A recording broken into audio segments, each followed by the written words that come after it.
I know what you're thinking. Santi, it's corporate greed. We've been through this. And you know what? You're right. I'm not even gonna fight you on that one this time. But if I'm starting the video by saying that, you can trust me when I say that there's so much more to it. And by the end of the video, you're not just gonna understand their greed, you might even be thanking them for it.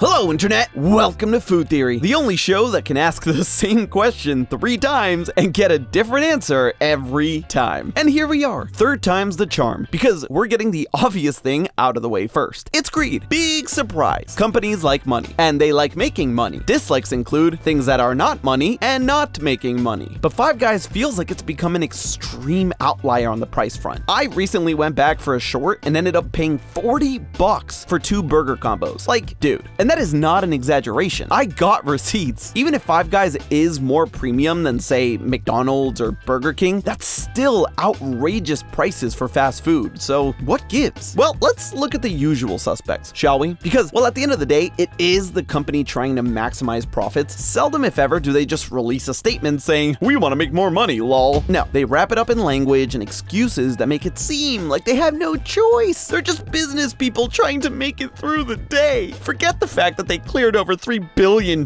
in sales this year. They're barely staying afloat. The first familiar face we come across is inflation, something we've talked into the ground in the previous 2 episodes, but there's another aspect of inflation to take into consideration, especially with the inflation rate thankfully decreasing, at least a little. And that is the fact that while prices will usually go up with inflation, they don't always go down with it. Instead, what happens is the rate that the prices are going up at just slows down a bit. That's why inflation at the time of writing for this episode may be at a 3-year low, but prices are still about 20% higher than they were before the pandemic. But this isn't me hand-waving away a $20 burger combo. Absolutely not. No waving here. This is me setting up the unfortunate reality that comes with people finally getting paid what they deserve. Because one of the most important things that goes up with inflation is employee wages. And obviously that's a good thing. But when inflation goes back down, it's not like Five Guys can suddenly say, "JK, there goes your raise." If they did that, you can guarantee the top dogs at the company would get pelted with those free peanuts for the rest of their lives. So instead, they keep costs at the price point they'd been at to pay employees their wages and keep making a profit. And God forbid that they cut even $1 into their profits, otherwise their vacation plans might have to change from first class to, gasp, premium economy. But if you're a normal person planning a trip somewhere, make sure to check out the sponsor for today's video, Saily. Saily is an eSIM service app brought to you by Nord Security that lets you choose affordable plans to make sure that no matter where you go, you'll always have an internet connection for your phone. Let me tell you, I wish I had this for my honeymoon trip to Japan, because when you're surviving off of maps and translation apps, the last thing you want is to be somewhere without Wi-Fi. And Saily is so easy to use. Even someone as bullheaded as Tom can get started in no time. All you have to do is download the app, buy a plan, install the eSIM, and activate it when you're ready, and biggity bam! You're connected wherever you are, no matter what phone you have either. All I'm saying is I wouldn't have had my own incident at Shibuya had I had Saily. Don't be like me or get trapped like Gojo and download Saily using the code FOODTHEORY at checkout for 15% off. The best part is that thanks to Saily, you can minimize roaming fees, which can almost get as expensive as 2 Five Guys burgers. It's literally money in your pocket, and if you're ever struggling, they have 24/7 support. Yeah, I should clarify, support for the eSIM. If you're in the fetal position because you're abroad and didn't realize that the last burger at the airport depleted your vacation fund,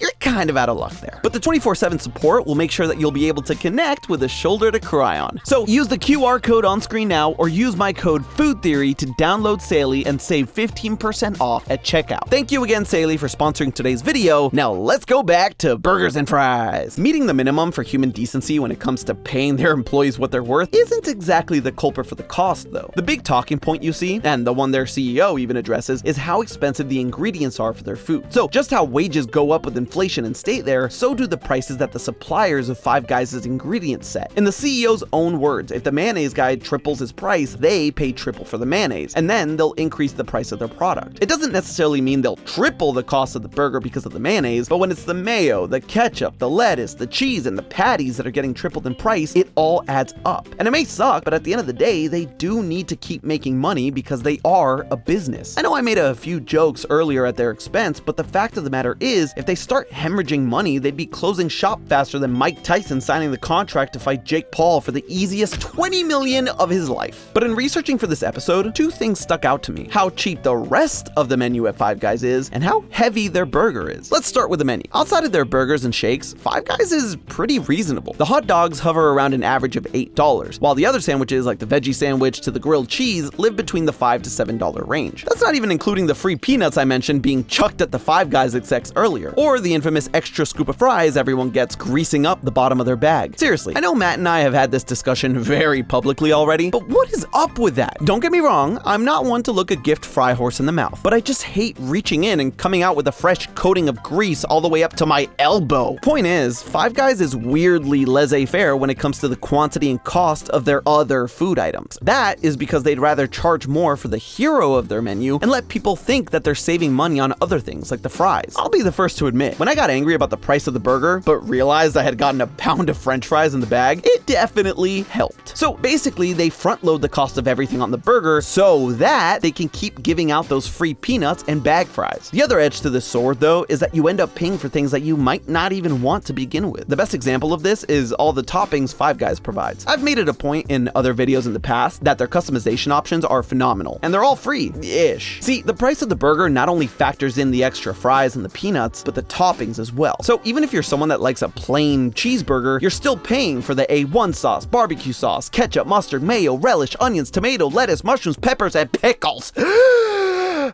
Yeah, the free toppings are bologna, which is funny because bologna is pretty much the only thing that isn't a topping. In fact, the whole menu being cheap is pretty much bogus because every burger you pay for means you're paying for a piece of the whole menu. So unless you're taking advantage and getting every topping, fries, going for refills, and chowing down on D's, their free nuts, you're leaving a lot of money on the table. But it's not all bad news because, like I mentioned, the other thing that caught my eye is the weight of the burger. It is a hefty boy. Each Five Guys burger patty comes in at about 3 ounces for a total of 6 per burger. To put that into perspective with a competitor, McDonald's burger patties on the Big Mac clock in at 1.5 ounces for a total of 3. So the meat in the entire Big Mac is only equal to one of the 2 Five Guys patties. Woo-wee! Talk about hitting your protein goals for the day. Considering the average cost of ground beef in the US is between $5 to $7, this would mean that each burger from Five Guys has anywhere between $1.8 to $2.6 worth of ground beef in it. McDonald's, on the other hand, gives you between 94 cents to $1.30 worth of meat. And like we've established, the Big Mac prices don't really make 1 and 1 equal 2 here. So basically, with a hamburger with no cheese costing me $10.29 by itself, that means 20% of that price is accounting for just the cost of the meat. That means 2 things for you. 1, considering the only other thing that comes on the standard hamburger is the bun, and I doubt it makes up for the other 80%, that's a lot of extraneous costs on a plain burger. But 2, 20% is a big part of that final cost. And considering that ground beef has risen over $1.50 in the last 5 years, from $4.23 to $5.89, that's a large part of the final cost that Five Guys has to make up for. Any small fluctuation in meat costs will impact the burger in a huge way. But as long as the price of meat keeps going up, the price of the burger should too. And that's a good thing. Fact of the matter is, so long as they're increasing their costs accordingly, that means they aren't skipping corners or skimping out on meat. Looking at you, Sonic, with your mushrooms blended into your meat.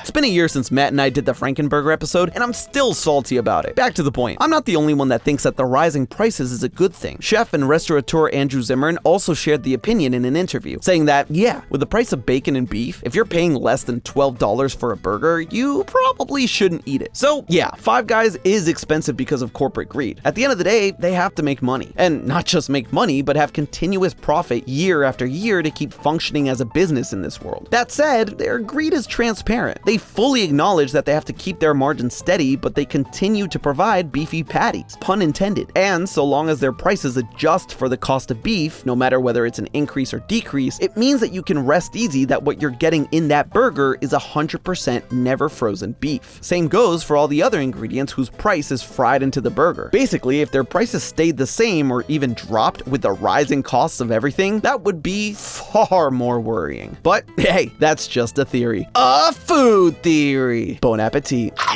And hey, if you want to hear more about expensive fast food, click the link on the screen now. And as always, I'll see you next week.